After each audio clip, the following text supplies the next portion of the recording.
Kacey Kasem here. I just started a fantasy football-inspired clothing shop called Sunday Dreamers Club. Check out sundaydreamersclub.com to find shirts that show your love for the great game of fantasy football. Listeners of the show are in luck. If you go to sundaydreamersclub.com and use the code GETREAL, you'll score 15% off your order. Please check it out because this is another way you can help out the show.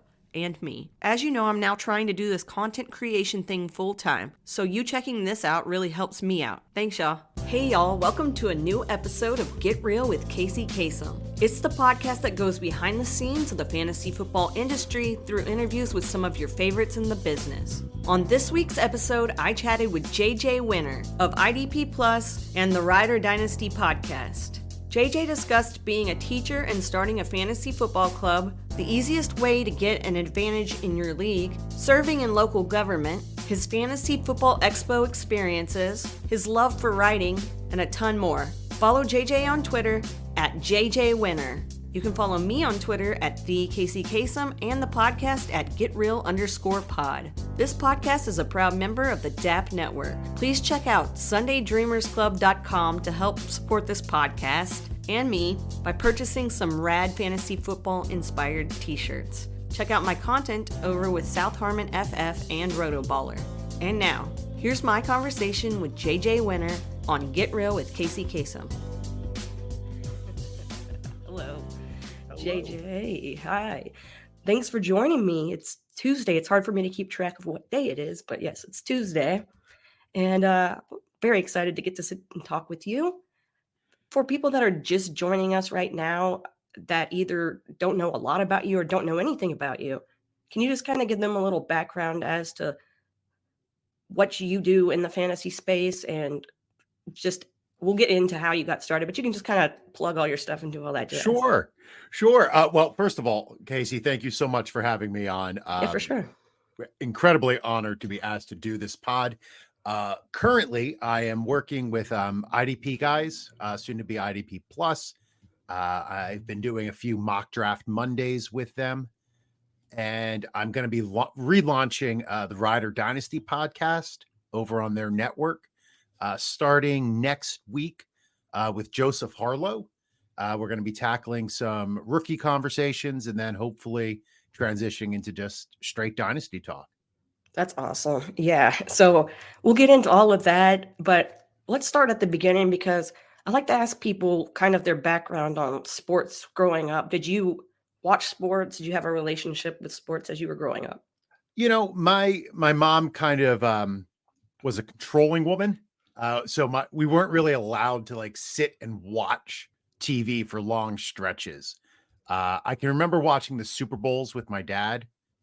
He was an Eagles fan. But yeah, I can remember watching Super Bowls, but I didn't really get into football mostly until college is when I fell in love with, unfortunately, the Jets. But it happens, it happens. And It does. So how did you manage to become a fantasy football player? Because not getting that opportunity to watch as much as you probably would. How do you fall into fantasy football? Sure. Well, once I started watching football, I was in wholeheartedly. I loved every bit of it. Did some gambling back in the day, and I don't know, just really loved it. And it was a long time ago, almost 20 years ago. A buddy was like, "Hey, we're doing this thing called fantasy football. Would you like to try it?" I was like, "Sure." And that was it. Started just doing that league. Could never win it. Always came in second place, but it sparked that interest. And as soon as I discovered Dynasty football, I fell in love. Yeah, that seems to be a thing. You find that Dynasty and then you're like, oh, yeah, this is nice. This is nice. So going into playing fantasy football for your very first time, was there something that maybe you were a little concerned about or something that you wish you would have known before you went into it? Or was there anything that you can think of?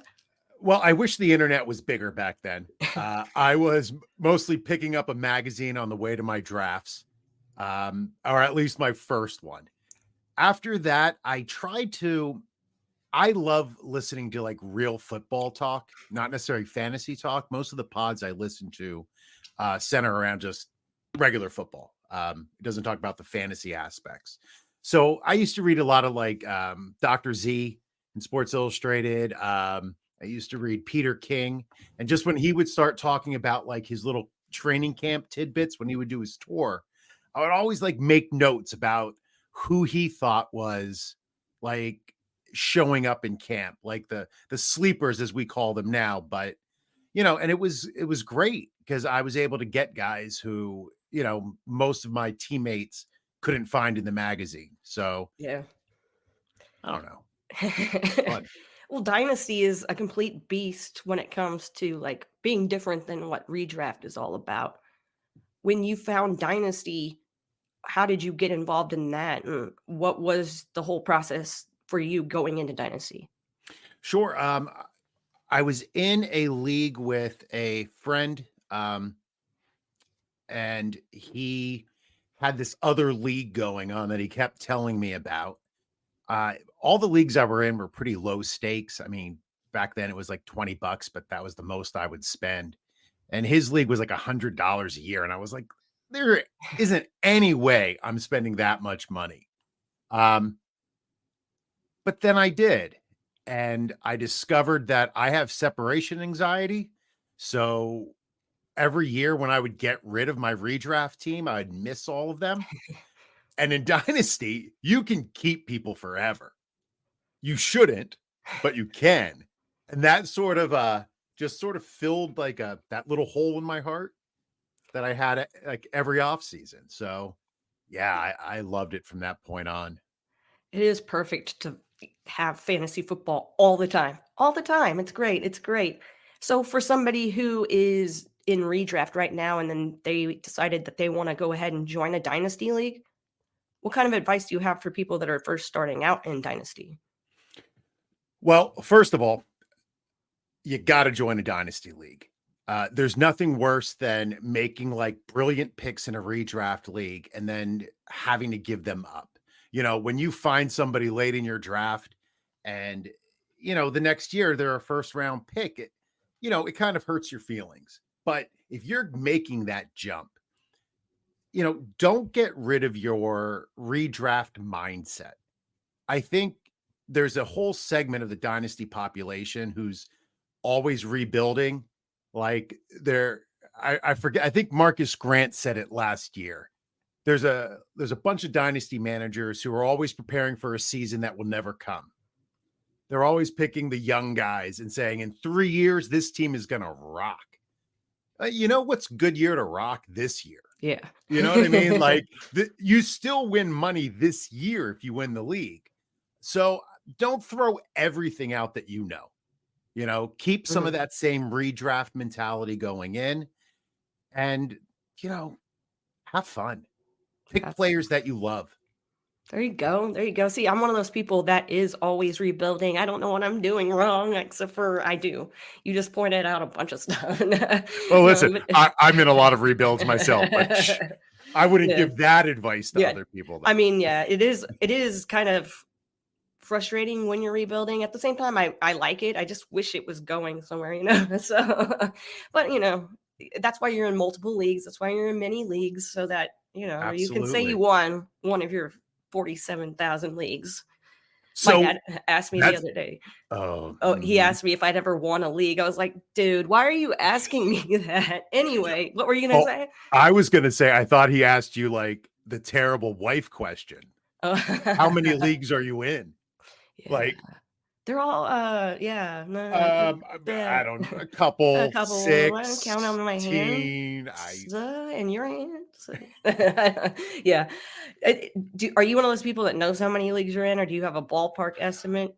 I used to be in a ridiculous amount. There was a time where I was in like 50 plus leagues. And I realized I had a problem, and it wasn't that I didn't like it, but come Tuesdays when I was setting up waivers, ain't nobody got time for that many waivers. Like if I was smart enough to automate the system, like I know there's like geniuses out there. I'm not one of them.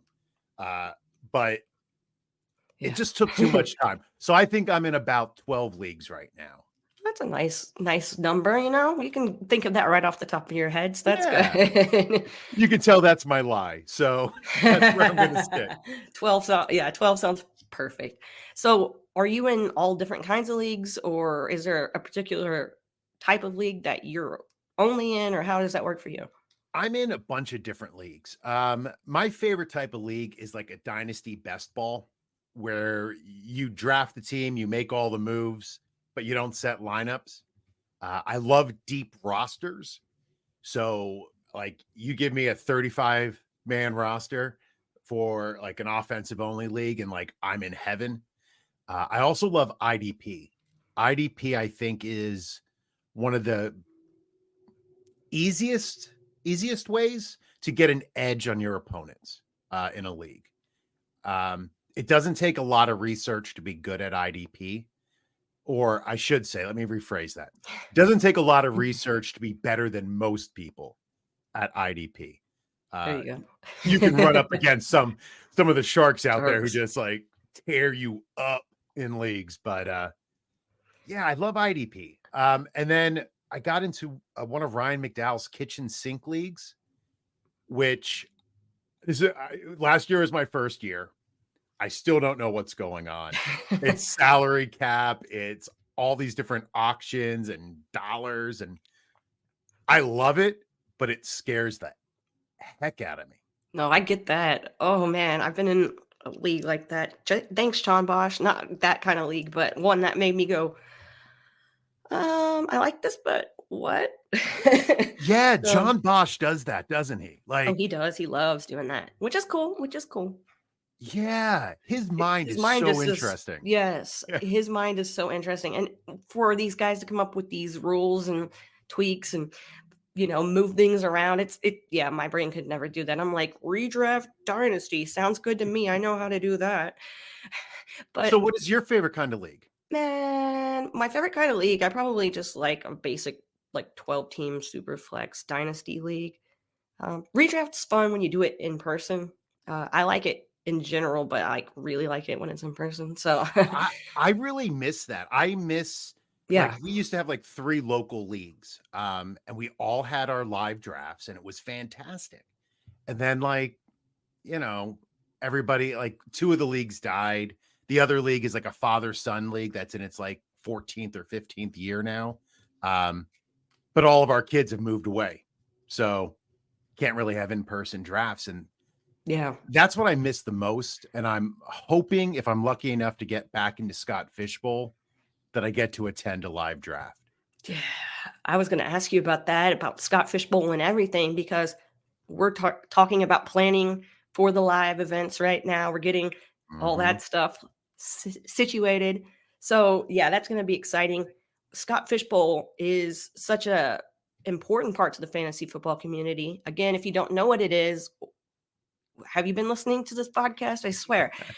Yes, Scott Fishbowl, go there, go check it out, go sign up. But JJ, when you get invited to Scott Fishbowl, first of all, how many years have you played? Do you know?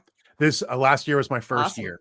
Awesome. Yeah. It's such a great feeling that first year, especially because it's like, oh my goodness, this giant beast of a thing. I get to be a part of that. Wow. Absolutely. Absolutely. So how did you find out that you got in, and what was the process like to get into the Scott Fishbowl? I had applied off and on for a number of years. You know, I went through that phase of like being so disappointed I didn't get in one year, then I didn't apply the next year. And then I was like, well, I grew up and I stopped being like a kid.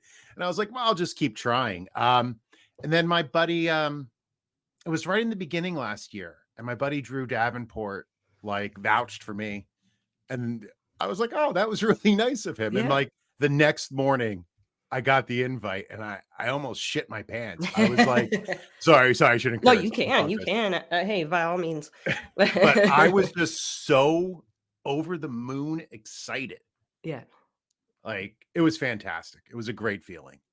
it is. And even getting them, I don't want to brag, but getting them year after year now, but that feeling it's still there. You're still so excited to get that invite, and it's just great to have the community be able to come together like that too. So, we did talk about the live drafts, which is going to be awesome. So hopefully you Mhm. do get to go to one of those.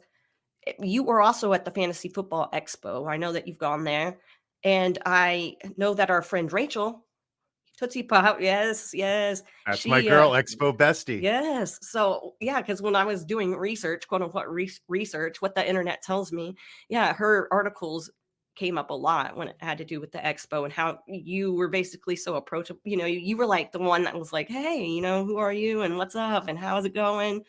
So, how was the Fantasy Football Expo experience for you? Well, I went, I guess this year will be my 4th year. So I went to that first one right after COVID.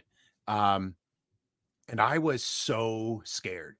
I almost turned the car around a couple times. I deal with some mental health issues. I have a lot of anxiety and depression and, all that crazy stuff.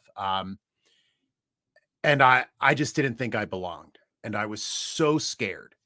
And I just remember I showed up because what happened, Brian Drake, the great Brian Drake, had put out a tweet saying that they needed an auctioneer for the King's Classic.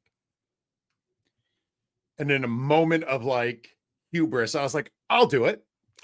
And then I'm driving to do it. And I'm like, I don't know what I'm doing. And my buddy, I had kind of knew Drew Davenport a little bit before that because I loved his podcast. So he gave me some advice, but I remember walking into that room for the first time and I was like, oh no, like Ryan McDowell was there and like Doug Orth and Gary Davenport, who is Chris Allen, Lawrence Jackson, like everybody was in that room. And I was like, oh no, like I'm going to make an ass out of myself. This is going to be the end of it. And they were all so kind to me. They were so kind, so welcoming. I had great conversations. And I think then that following year is when I met Rachel.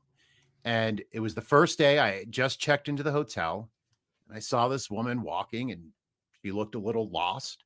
And I was like, man, I was lost last year. Why don't I say hello? That's awesome. So I said hello to her. And then at the party, like, I was like, stick with me. Like, I'll introduce you to people. Like, I don't know people, but I, I'll walk up to people and say, you can talk to them. Like, I don't know, like help introduce Rachel around. And I'm so glad I did. She was so warm and caring. And I think the community has finally like awoken over the past year to what she is to us. Mhm. But yeah, it was just a really wonderful experience getting to know her and trying to help people out who are also anxious.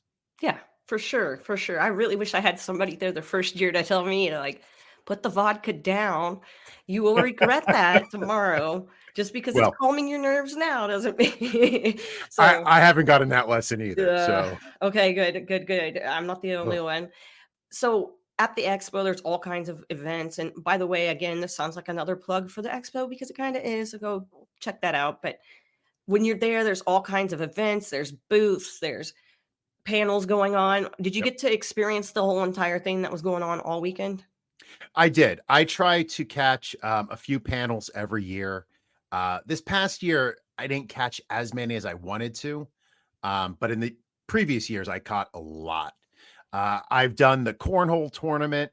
Um, I try to sign up for anything I can.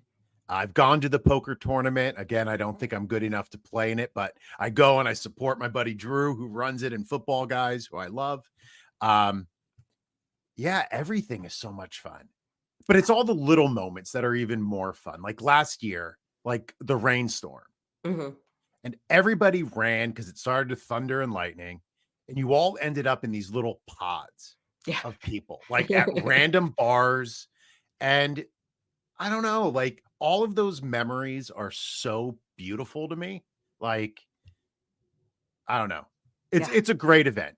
it is a And great event. if you can, go. Yeah, I know not everybody can go, but if you ever get the opportunity, definitely, yes, definitely. I know a bunch of people drive up, they get, 4 or 5 people in a car and just Yep. go. So I wish I could do that, but nah, not from Texas. We're not going to do that. That's a long haul. Yeah. Well, you're up in Pennsylvania, right? I am. All right. So I live north of Philly, the Lehigh Valley area. Okay. Actually, Hutchinson Brown. I live right by Okay. Hutchinson. He actually Yeah. went to the middle school I teach at. Oh, that's So funny. That is yeah. a cool story. That's a cool story. And we bumped into each other at that first expo I went to. Wow. That's cool. That's Yeah, so cool. And it's so cool and to see young kids like that really it be is. It into is. fantasy football. It is. He's a great kid. But yeah, so I don't know. It's nice being on this side of PA. It's not too far. I drive to the expo. Yeah. Okay. I can drive. I'm close enough to drive. And actually, this year, speaking about what happens at the expo, two people who I didn't really know that well before last year, Jody Smith and Jameson Hutchinson. Um, like we just started hanging out last year. We became tight. And this year, we're actually doing a pre-expo trip to Pittsburgh Oh, to catch a baseball game together. cool. Like, That's and really that's somebody dope. from Texas, somebody Yeah. from Indiana. Like, I don't know. It really just brings people together, and you gotta go. Yeah, it's really nice to see just like how you meet so many new people, you become friends with so many new people. It's such a great experience. I don't know, summer camp, summer camp. It is. It's so fun. So you brought up being a teacher. Do you see a lot of fantasy football in your line of work? Do you see kids playing or talking about it, or is it a big thing? I actually ran a fantasy football club for a number of years at Northeast, my middle school. That's where I teach. And it was great. Um, but then unfortunately, Sleeper added in gambling, Mm, and I can't put kids onto a gambling website. Like, yeah. Oh, ethically, I can't. Besides the fact that all of our networks at school like ban those websites, yeah. they're blocked. So this was the first year we didn't have a club, and I miss it a lot. Oh Um, man. but I still talk with all my kids, and it's funny. I bring in like all the leftover swag from the swag bag at the expo. Oh, that's cool. So I gave like a kid my fantasy expo like little string bag, like the stickers, and they love it. They love all that stuff.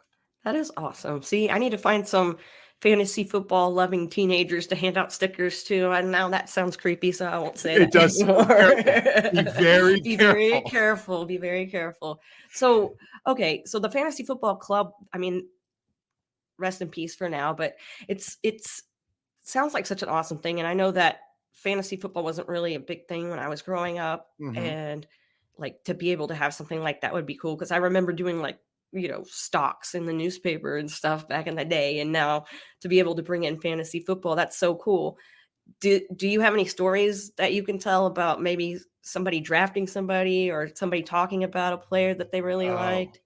I hope none of them are listening and take this the wrong way. They're all mostly terrible at fantasy football. Um, it's amazing to me how often I will have a student tell me some news, and I'm like, "Wait, what? Who's getting traded where for what?" And it's all like it's not news. It's like some like third hand rumor account. Um, so I've never seen anybody do a very good job drafting, but I did see like there have been kids who have just drafted all from their own team, Mhm. like their favorite football team, and it's sweet. It Like, is. and it's not cutthroat, so we just help them. We would talk about waivers and who to get rid of, but it was a lot of fun. Even during the height of the pandemic, we kept it going, and we would have like a Zoom call on Monday nights, and That's so it was so cool. much fun. Wow. You must be everybody's favorite teacher because that just sounds like so much fun. Yep, Maybe yep, yeah, we maybe, we'll maybe. see. I had to give a test today, so maybe not Oh, today. well, maybe not today. We'll try again tomorrow. So, putting out content is a big part of a lot of people's journeys, including you. You put out content, and how did you first get started even putting out fantasy football content? So I it's hard to believe for me because thought you might ask the question. So I was like, I wonder when I did do this, but I answered a tweet for a website, Dynasty ER. They were looking for writers, and you had to write a little article. They told you what it had to be about. So I wrote it. You know, I'm an English teacher by trade. I teach social studies now, but I'm an ELA guy to be like at my core. So I love writing. So wrote the article and joined Dynasty ER. And that was in 2018. So 6 years ago. Unfortunately, fortunately, I was doing IDP work, a little bit of Dynasty writing, but mostly IDP there. And then they went dark, as a lot of sites do, you know, issues between the guys who ran it. And, you know, so slowly but surely, everybody who was in the group chat left until there were 3 of us left. And the 3 of us were like, should we do something on our own? And we decided to launch a podcast, which was the Rider Dynasty Podcast. Yeah. So that was fun. Yeah. Ish. Well, fun-ish. Well, coming into podcasting, so had you done any of that kind of stuff before? Or was that your first intro into podcasting? No, when I was with Dynasty ER, they asked me to appear on a podcast. I did all the recording, and that was when they all disappeared. And in my head, I was like, oh shit, I was so bad they closed the site. Like, they were like, we're not doing this ever again because it's broke. And I must have been terrible. Like, I think back on that pod and just how clunky and rehearsed I sounded. But yeah, I don't know. No, I'd never done a pod before that. I'm still clunky and still trying to learn how to do it. So it's okay. But yeah, so going into it with no experience and then putting out a podcast with 2 other people and learning about that and how that flows. How did you start to get your groove? You know, I try to always remember to give actionable advice. If you're going to say something, make it actionable and be specific. I think you find a lot of people saying like you can trade for somebody, but not saying what pick you would trade. Like, you know, those vague trade target or sleepers, but then what is the definition of a sleeper? So when we went into Rider Dynasty, we wanted to talk about the deeper Dynasty players, not your general that you would hit in the redraft, but something a little bit deeper.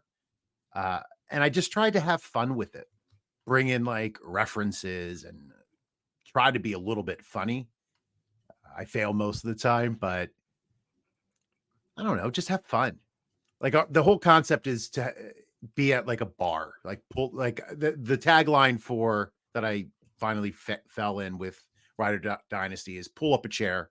It's time to talk some Dynasty football. Like we're sitting around a table and you're just listening into a conversation. Yeah, I like those kind of podcasts a lot, especially when you can feel the connection between the hosts that they, you know, they're friends, they're talking and they're having a good time. And it's just a nice, comfortable environment. And when you first started, is there something that you really wish you would have known for people that like have never podcasted before and are kind of afraid to get started or just don't know how? Man, all the legwork that has to go into a successful pod. I mean, you know that, Kacey. As much as everybody thinks that you just turn on a camera and a microphone and you talk for 30 minutes, then you shut it off. Like that doesn't take into account all the planning, coming up with topics, just strategically thinking of how you're going to approach every part of the topic. Things like doing thumbnails, promoting, being in retweet groups. Like it's all the other stuff that can bog you down. So if you were going to start a podcast, try to get in with a group who is doing podcasts and has people who can help you with all of that legwork. Because I feel like our first year, we were basically making recordings and throwing them into an ocean. Like, I don't know if anybody listened at all. And then you're like, oh, well, if I post it here, like, Yeah, even though Reddit is a cesspool of hate and vile anger, but if you post something on Reddit, people will listen to it just to call you an asshole. Like Well, they will listen in depth just so they can properly insult your takes, but they listen. oh, so maybe I need to go check out Reddit at my own discretion, right? Just At your own peril. But they really do. If you post something on Reddit, people will read it yeah. more than Twitter. That's the one thing with Twitter. Yeah, Twitter's I see a lot of like retweeting people's stuff, but And I do that. I I know retweet because you're so much supporting stuff. people, and that makes sense. But I don't know if the average person, Right. I don't know if the average fan is on Twitter, yeah, looking like, yeah, I don't think no, they are. I think it's all just us. yeah. I think it's all just us, but and the people that want to like come into this community, like you get on Twitter. Like I always say that on this podcast. So if Yep. you're not on Twitter or X or whatever you call it nowadays, I don't know. We do have a big community of fantasy football people over there, and it is mind-boggling to even think about how many people there are out there that I don't even know about because they're on different platforms and everything. I really need to get over this one platform thing I've got going on. What are you gonna do? Why do there have to be so many? I don't know. And I'm terrible at social media. I find myself, it's funny, like as I get older, because I'm getting older, and I don't know how to talk normally on social media. I don't know how to tweet something that sounds casual. Like I have this English teacher brain. So everything I type, like it's grammatically correct. And everything I try so hard. And then I read back what I tweet. And I'm like, I sound like a robot. So I don't know. It's weird. Like everybody else seems to do it really well. Well, Oh, you think that everybody seems to do it. I mean, I say we're all of us that are on Twitter are probably the same exact way where we're like, man, because I'm so self-critical and I'll go back and look at stuff that I posted and I'm like, man, that's stupid. I'm gonna delete that. Nobody's liked it yet. I'm just gonna delete that. So yeah. nothing like bad, but like stupid stuff. Or I've been drinking and I decided to go out there and tweet that you should pick this player up. Like, don't do that. And then it just sits there and you're like Yeah. staring at it, doom scrolling, like Yeah. refreshing Twitter to see if anybody liked or Yeah. retweeted. Oh my gosh. Or you Yeah. ever have that moment? Yeah, where you're like, this is a bomb tweet. This is going to be awesome.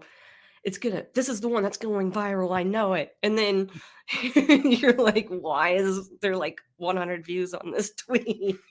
And even No. like your best friend doesn't look at it. And you're just Yeah. like, Yeah. damn, Man. yeah, swing and a miss. Well, it happens. It happens. Well, it's good to know that there's another world outside of Twitter. And hey, y'all, Kacey Kasem here. I just started a fantasy football inspired clothing shop called Sunday Dreamers Club. Check out sundaydreamersclub.com to find shirts that show your love for the great game of fantasy football. Listeners of the show are in luck. If you go to sundaydreamersclub.com and use the code GETREAL, you'll score 15% off your order. Please check it out because this is another way you can help out the show. And me. As you know, I'm now trying to do this content creation thing full time, so you checking this out really helps me out. Thanks, y'all. Like YouTube, I know everybody's on YouTube, and not me. I need to get with the program soon. Oh, you don't post on YouTube? No. Why No. not? I don't know. I'm scared. Are I you? don't know. Kind of. I have to get better at this stuff though. Like I have to get better at it. Like I need to. Like I like talking on other people's YouTube channels. It's just like, I mean, and you have such oh. a nice setup. I mean, if this is just an audio pod, like everything here looks really beautiful. Like It's for the everybody background is else's great, podcast. the logo. Yeah, it's for everybody else. And it's for people to come in and just be like, oh yeah. I have to look my best for this podcast. But YouTube is a whole nother thing. Like I was Yeah. saying about like podcasts, like Mhm. knowing how you have to make your thumbnails for it. Yeah. Like there's a specific way, or else you're not going to get any likes. Right. You're not going to get people to look at it. Like all the SEO stuff. Like now it's all the chapter stuff. You have to put in chapters and breaks. I'm like, well, who's going to do that? Yeah, I think that's my biggest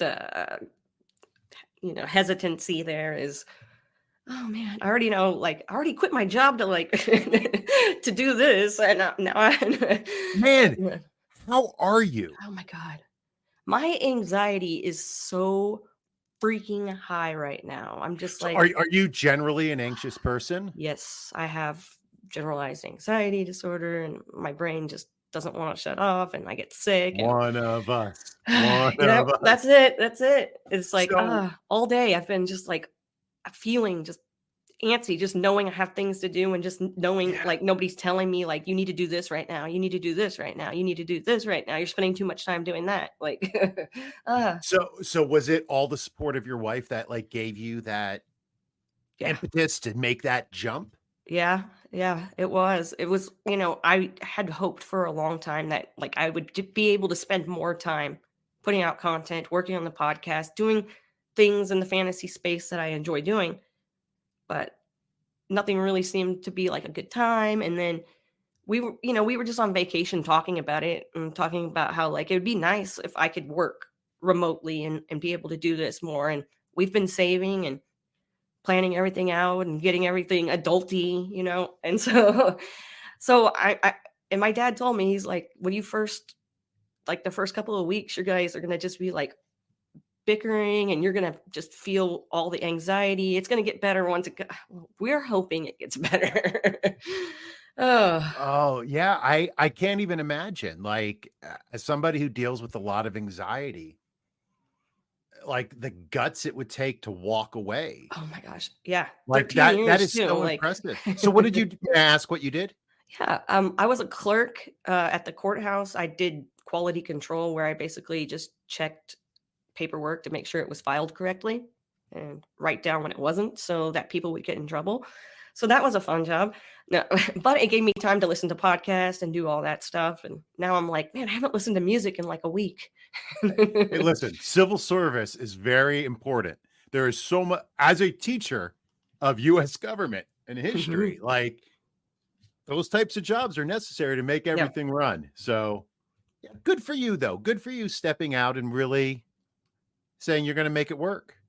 And you appreciate that. will, I have no doubt. Well, thank you. That's going to help me with, how it is when you have anxiety for somebody to tell you, to reassure you that everything's going to be okay.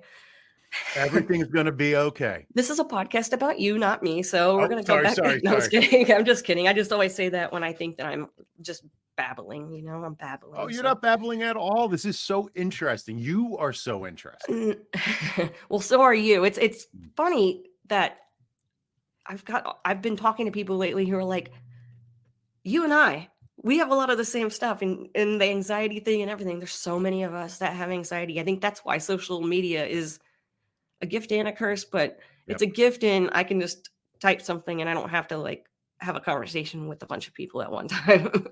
It's like an introvert's dream. Yeah. Yeah. And I'm like, I don't know. It just depends on my mood, whether or not I'm going to be like super outgoing or I'm just like, dude, just don't. I don't want to deal. So yeah, the expo is a lot of fun like that.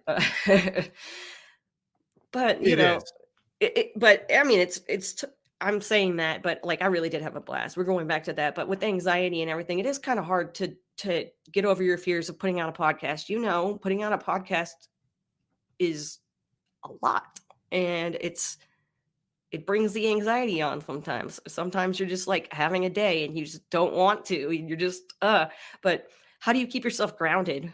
I think, I mentioned before, like, I'm getting older and you just start realizing certain things in your life. Like, anxiety's not going away. That used to scare me to, I think it was when Robin Williams died. And it hit me that, like, here was a guy who I thought had everything. And at his age, he was still going through the exact same crap I was going through. And at the time I looked at that made me so depressed. It made me think that there is no getting over this and that I'm just going to be this way for the rest of my life. And I think it was around then where I don't know, I just started journaling a little bit more and I just started to try to listen to what other people say and not what my brain says. because I'm not sure why our brains, for people who have anxiety, I don't know why they're working against us. And I tend to think it's just trying to protect us from what we think is going to hurt us. Yeah. Like if my brain tells me I'm terrible so many times that I don't even try, then I'll never get hurt by trying. And I just realized like that was just a defense mechanism because I think I can be really good at things. And I am good at things. Like when it comes to teaching, I'm a good teacher. Like I think I'm a great teacher. I don't say that often, and I hate saying things like that out loud because it sounds like boasting. But I'm good at what I do. And I found that all that anxiety was just dampening what I could actually be.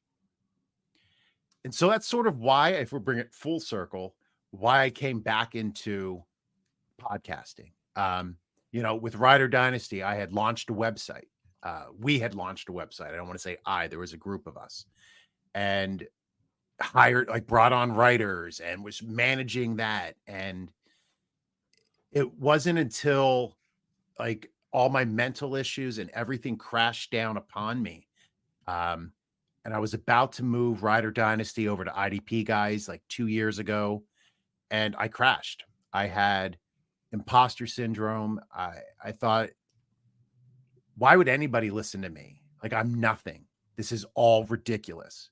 And I quit everything. And then I told my wife, and she looked at me like I was crazy. And I was like, oh, I just did something bad.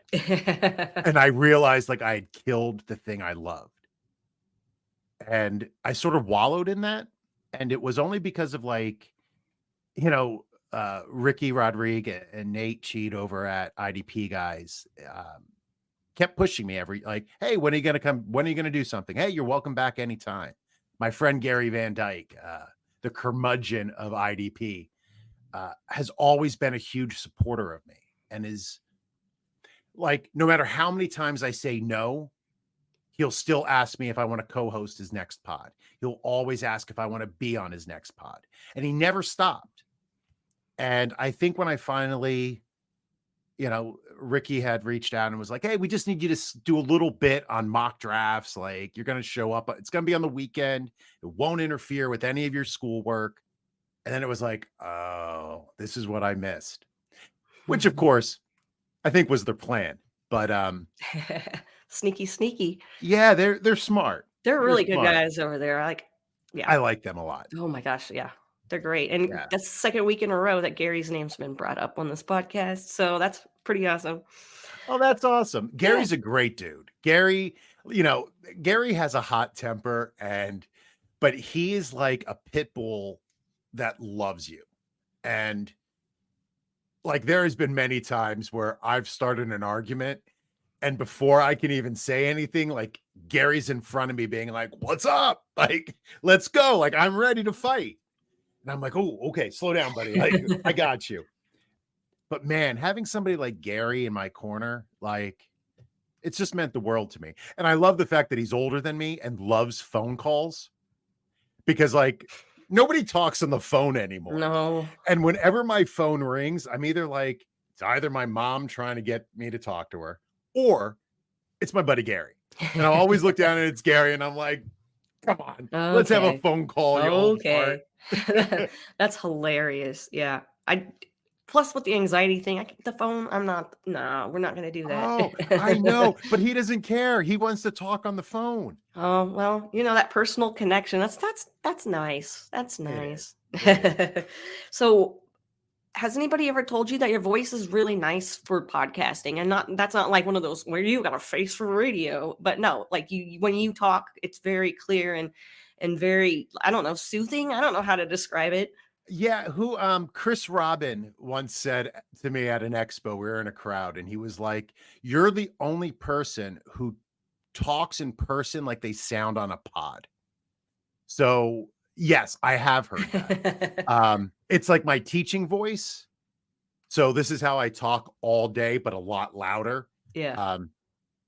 But yeah, I mean, I always take that as a compliment. I don't hear it. I can't listen to pods I'm on because it's like the most terrible thing in the world to me. Mhm. but I do appreciate the compliment when I get it. That's awesome. That is awesome. So Ride or Dynasty, that's a fun name. How did you guys come up with that? I mean, A plus, primo stuff right there. Well, not to pat myself on the back. I've been a long time Football Guys subscriber. Like, I don't even know how many years. They could tell you. I've been with Football Guys for forever. That, and like, I just ordered my RSP from Matt Waldman, the rookie scouting portfolio, which I've been getting that for like well over a decade. But on Football Guys, they had a message board. And I was like, oh, like, I should go on the message board. And you had to come up with a name. And I was like going through all these different puns because I'm a dad and that's what we do. And I was like, Ride or Dynasty? I was like, I love it. And then when we split away from Dynasty ER, when the three of us were launching a pod, I was like, I have this like user handle, Ride or Dynasty. And they're like, let's do it. And I don't know, it's sort of it also then nobody ever asked me about the name. Then it plays into my idea of that I love these players, like they're my ride or dies. Like I can draft the worst player, but I mean, if Kiki Kuti could sit on my team for 3 years, it was a deep league, but I couldn't quit it.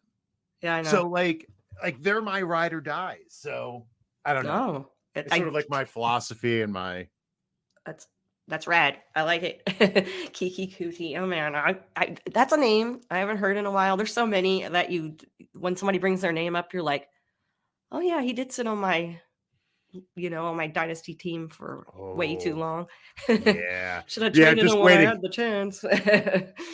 Just waiting. Like before your time, probably Rico Gathers was a big tight end for the Cowboys. Oh no, I know Rico Gathers. I met Rico Gathers, so no big deal. And it was like, oh, I could never cut him because I know he was so big. And it will be this was. next year. It's like Donald Parham right now. Oh my God, yes. See, that's my problem is I get so in love with these guys and I'm like, I have so many tight ends in dynasty leagues where I don't need tight ends. It's not a tight end premium league. What if they become good? Okay. Like Darren Waller. Okay. Darren Waller was somebody that I read about in the RSP, Matt Waldman's RSP. I was so excited to draft him. And then after 3 years, he did nothing. And he was like in rehab. He stank. He was traded. He was cut. So I got rid of him. And then he got good. Yeah. So in my mind, I said, if I only kept him on my roster for 8 years. Yeah. Yeah. Just 8 years. Just a little patience. Isn't that what we all need in our lives? Somebody just to believe in us. Yeah. Boom. I mean, no wonder I have so many guys that have FA next to their names. I need to go in and clear my roster out, That's the moment when you have to cut somebody. And it's like, sucks so bad. You're like, you've been with me for so long. How can I just throw you? And it's me. It's not you. It's me. It's totally me. I just need to move on. I just can't wait any longer. I need to win. Oh man. So, okay. What do you like to do in your free time? When you have free time? I know everybody likes to say they don't have free time, but I know that you probably do. So what do you like to do in your free time? Sure. What do I do in my free time? So I serve in local government. I'm an elected council person for my little tiny town. So I do that, which is kind of fun and interesting to learn how government actually works. It's a little frightening. I like to go to see concerts with my wife. We go to mostly she's a Deadhead. So God bless her. So we go to a lot of Dead cover bands. But we actually we're going to see Neil Young. Oh, wow. So I am so excited because, we both are like classic rock and these guys are all at that point of their lives where, they're not going to be around much longer. Yeah, exactly. And it's like, I always wanted to see Neil Young. I saw Jerry Garcia with the Dead before he died. I saw, who did I just see? Willie Nelson. A year ago, I had to see Willie before he died. I mean, not. I'm not sorry. Knock I on shouldn't wood. say that. Oh my gosh, what if Oh my word. the Oh my word. podcast comes out on Tuesday and I'm like, sorry. I would quit. I would Oh walk man. away again, rightfully so. If Yeah. I killed Willie, Yeah. I'm gone. Knock on Cancel wood, me. big time. Yes. Knock Yeah, I'm knock. knocking. But anyway, so I like to go see shows. Yeah, just listen to music. I don't Yeah. do a lot. I have kids. My kids are old. My kids are 27, going to be 28. I have twins. Oh They wow. live up in Worcester, Massachusetts. Oh, Um, okay. so we were just up there this weekend. They have dogs, our little grandpups, which I love more than anything in the world. So I spend a lot of time either traveling up there or them coming down here. Yeah, that's most of That's my cool. free time. Well, yeah, my dad comes and watches our dogs when we go out of the God, I sound so like that. When we travel, my dad comes and watches the dogs, and he lives in Pennsylvania actually, so it's cheaper to fly him here than to board them because I would believe that boarding is and boarding, like, unless you find like Yes. a great place. Yeah, we haven't. We thought we did, and then we were finding out that they weren't doing the all day play, and then it's like, what are we paying you for? And also they're in this little tiny room. So no, they're more comfortable at home. So yeah. So my dad will come watch him and he's the granddad, those are my grandpups and all that stuff. And Yep. I'm like, okay, that's cool. Okay. I'm waiting for my sister to go ahead and just have a baby so that I can just hang out with the dogs. Yeah. So yeah, you guys are, the next time I go visit my dad, maybe I'll have to like, Which yeah, side of PA does he live on? he's, Jesus, he's close to Lancaster. Oh, so Uh, the middle, in the middle, yeah, middle-ish. ish. Yeah, because we went to Philadelphia a couple of years back and drove to his house and drove back, so no big deal. Awesome, though. So, has it been snowy, and how's the weather? It has been. We got a foot of snow, and we hadn't had a foot of snow in years. But yeah, we got a foot of snow last week. Got to miss a day of school. Oh, wow. Wow, they Rock always on. say that never happens. Oh no, it happens every once in a while. But that was nice. We got some snow, and we got another storm while we were up in Massachusetts. We came home they had gotten 6 inches back home. So Wow. yeah, it's kind of pretty outside. I like snow. I like snow too. We were in, Canada last weekend, the weekend before, and, yeah, I was like, "Snow? What? Like, what?" To actually see it in the people's yards and how they had to, like, shovel it and all that stuff, and it's a crazy world going from here to So any have you place. always like been a Southern girl? Yeah, I've been in Texas my whole life, so we get, like, ice Uh, storms, and we'll get snow every now and then, but, like, it's just crazy to see that much snow, and my dad will tell me about it in Pennsylvania, and go out there and shovel it and do this, and when his mom was alive, having to go and shovel, and do all that.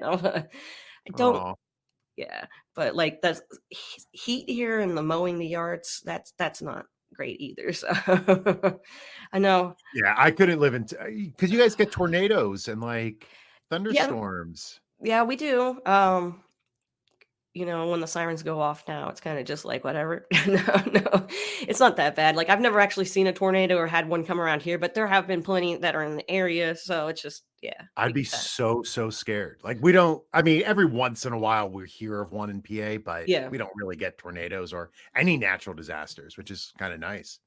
Yeah, that is nice. We had a friend come in from England, and she didn't know that they put the sirens on when there's a tornado. She doesn't she was like, "What is happening?" And she was at the house by herself, and so she didn't know, like, "What am I supposed to do? Get in the bathtub? What do I do?" Like, Do they oh, not have tornadoes in England? I have no idea. I don't I guess know. maybe not. I Maybe their guess it, sirens sound different. I know. probably sound a lot smarter than ours. Yeah, probably. That British accent. So, okay, what is something that you look forward to? I know with the podcast and everything coming to IDP Plus, IDP Guys, IDP Plus, what are you looking forward to with putting out new episodes of that? Well, I will say something I'm outside of the Rider Dynasty podcast. I'm working on a project for Fighting Chance with Doug Orth, my buddy. And I'm so excited. because I was trying to convince him to do a podcast for years, and then I stopped doing a podcast. But I always, every time I would see him or talk to him, I'm always like, you should be on a podcast, because Doug Orth is just so Yeah, smart. he I, is. I I love listening to Doug talk. I love having conversations with him.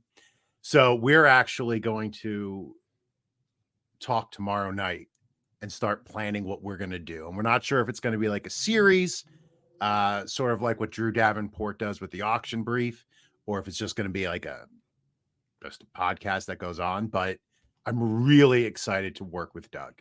Very excited. But as far as what I'm doing with Rider Dynasty, I'm working with this guy, Joseph Harlow, who is brilliant. The first few mock drafts I did, like, you can just sort of tell when somebody starts talking and you're like, oh, okay. Yeah. I get it. And he was just so knowledgeable. And he was able to convey what he was thinking so clearly that when I found out he was looking to do some rookie pods, I was like, yeah, I'll do that. Like, I can do that with him. So I'm really looking forward to, I don't know, just getting into that creative process again. You know, the storyboarding and putting together the pod and the organization and the show sheet and, all that stuff. I'm looking forward to just getting those juices stirring again. Yeah, I'm looking forward to that as well. And you're right, Doug is great. And to have both of you guys together and with Fighting Chance, my first home, Fighting Chance, great people. So that's awesome to see as well. Okay, what about like football watching with JJ? How does that go? If you sit down and watch football, how is it? Or do you not Yeah. watch football? I don't like the Red Zone channel. I like just to watch a game. I think that the Red Zone channel is breaking our idea of what it is to watch football, because it's just too instantaneous. And I think then when we all sit down and watch one long game like the Super Bowl and people are complaining at how boring it is, well, that's because you don't watch football. Like, you Yeah. watch like little short snippets on the Red Zone channel. And I can't watch the Jets. I do, but my wife always points out, well, she doesn't have to point out, I curse and scream and throw things. I mean, this year was a bad year to be a Jets fan. Every year is a bad year to be a Jets fan. So I'm much better off like watching another team, like one of my like secondary teams who Gotcha. yeah. Do you like to watch specific players too? Or do you have like favorites on teams or I mean, I really like the Chiefs. Andy Reid was like a local person because of the Eagles. Right near us is Lehigh. So when the Eagles used to have their training camp at Lehigh, like, Andy Reid was really popular for being around here.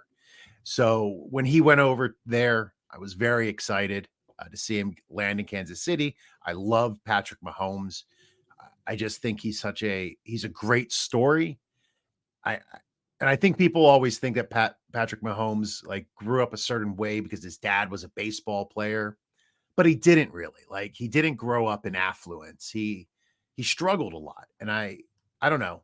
I really like his story. And outside of that terrible reaction he had to the Bills game, like, he generally does, like, you don't hear a lot of bad stuff about him. yeah, it's true. So I don't know. I like guys like that. Do your twins, are they interested in fantasy football, or is that not something that runs in the family? My son is in a dynasty league with me, and of course the father-son league that I think we are one of the 2 remaining father-son teams still around. Awesome. I mean, we're not a team. We always try to beat each other. Yeah. He's actually, the thing with my son was really good at fantasy football, and now he's a data scientist. And I tell him to come up with an algorithm that can help me win more, and then he can be rich. And he won't do it. And I don't know if that's because I beat him in fantasy football. He doesn't want to help me. But I really wish he would use his brains to help me win something like fantasy football. Yeah, come on. Come on. Do I it. helped pay for Your college. dad. Come on, Yeah. buddy. It's your dad. You wouldn't be here without your dad, okay? Okay. So I just want to talk just a little bit more about the putting out content side of your journey. And for people who are brand new to this space and they're trying to get their foot in the door, I know like Rachel's now putting out content and doing that kind of stuff. What kind of advice do you have for these people that want to put out content?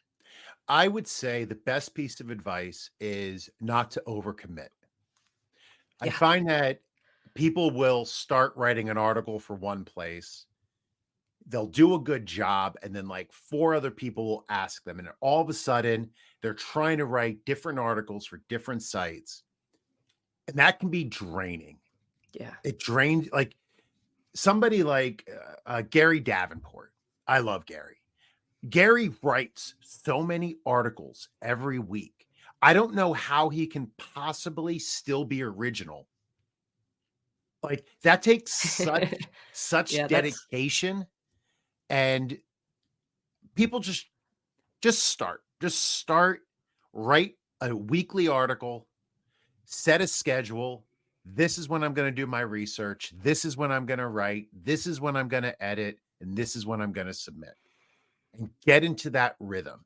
And then once you establish that rhythm and last a season, because we all know, like you get towards the end of the football season and people are like, I don't want to write another word about sleeper tight ends to start this week. Like, I don't give a shit anymore. And avoid the burnout. Like, Yeah. see if you can do it for an entire year, like season, then start picking up more work. It's good advice. Yeah. I know I said yes to like every podcast when I was first starting out, and it was like, I don't have time to do that. My wife hates it, Mhm. and I hate it because, oh, I'm sorry, I can't eat dinner till 8:30 and then all this other stuff. And it's like, okay, now you got to be more, I just don't like saying no, I feel bad about it and all that fun stuff that comes Well, along that's with the it. anxiety Yep. portion of it. You Yep. don't want to let other people down, so you say yes to everything. I've had to learn, listen, age is a wonderful thing. Your body stops working, Yeah. but you learn the power of no. Yeah. I'm slowly getting And there. no's a complete sentence. It's Yeah. a complete sentence. So if somebody asks you to do something and you don't want to do it, no. No. You don't have to give them a reason. You don't have to come up with an excuse. You don't have to feel bad. You can just say no and move on with your life.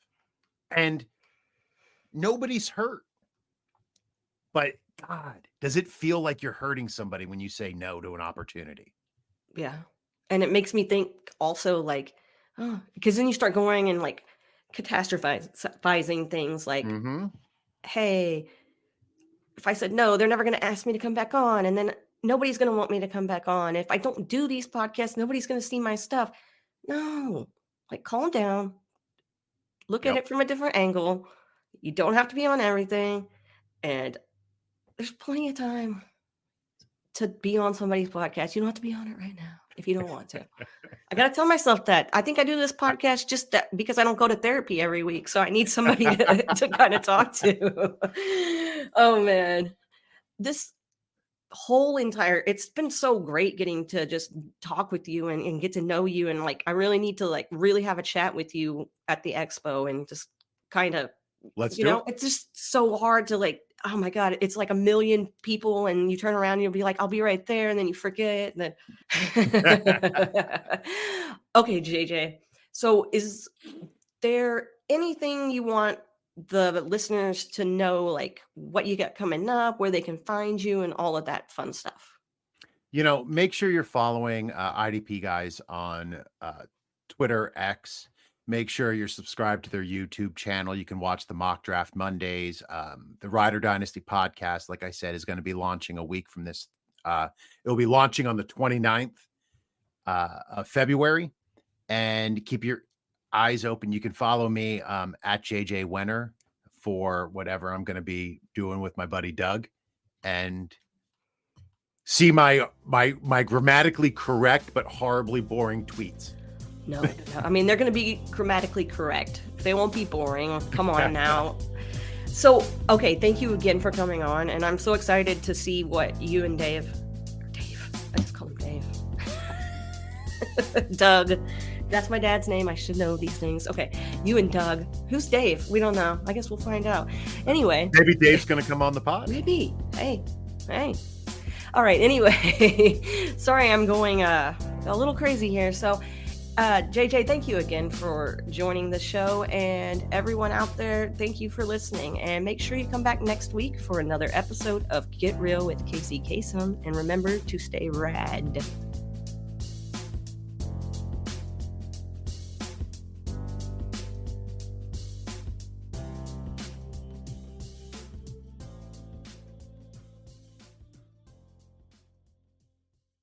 Get real.